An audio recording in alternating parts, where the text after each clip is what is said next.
श्री स्वामी समर्थांची बखर अनुभव क्रमांक 5. वाईकर ब्राह्मणाची गोष्ट. श्री क्षेत्र वाई येथील एक ब्राह्मण गाणगापुरास सेवा करण्यास राहिला होता. अक्कलकोटचे श्री स्वामींची कीर्ती ऐकून तो श्रींचे दर्शनास आला. श्री स्वामींची लीला पाहून त्यास परम आल्हाद वाटला. एक दिवशी ब्राह्मण श्री स्वामी सानिध्य बसला असता श्री स्वामीस त्याने आपणास एकाने फसविल्याबद्दल हकीकत सांगितली. ती अशी. ब्राह्मण म्हणाला, काही दिवसांपूर्वी वाईस एक अनुष्ठानी बुवा आला होता. अनुष्ठानाची समाप्ती करून श्री दत्त प्रीत्यर्थ ब्राह्मण भोजन घालण्याचा त्याने बेत केला. त्याच्याजवळ पैसे नव्हते. आपण त्याने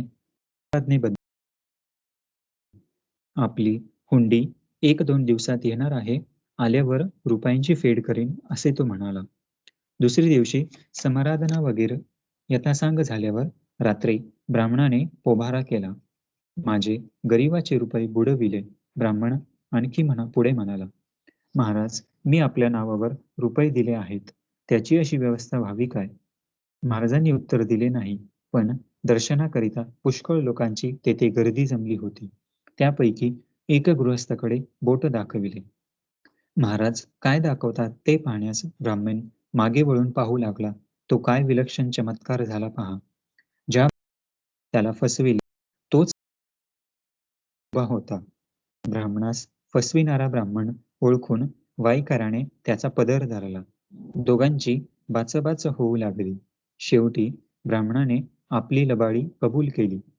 त्याच्याजवळ रोख पैसा नव्हता. मग गोविंदराव टोळ व दुसरे गृहस्थ मध्ये पडून दोघांची समजूत काढली. ब्राह्मणाजवळ सकलातीची मोठी टोपी, गुरुचरित्राची पोथी व नाशिकचा तांब्या पेला वगैरे जिन्सा होत्या. त्या वाईकर ब्राह्मणास देऊन त्याची समजूत केली. नंतर वाईकराने महाराजांची अशी प्रार्थना केली की आपल्या कृपेने रुपये माझे मजला मिळाले, त्याचे काय करावयाचे आहे त्याबद्दल आज्ञा व्हावी. महाराजांनी उत्तर दिले की आम्हास ठाऊक नाही, आल्या वाटेने निघून जावे. ब्राह्मण निघून गेला. श्री स्वामी समर्थ. जय जय स्वामी समर्थ.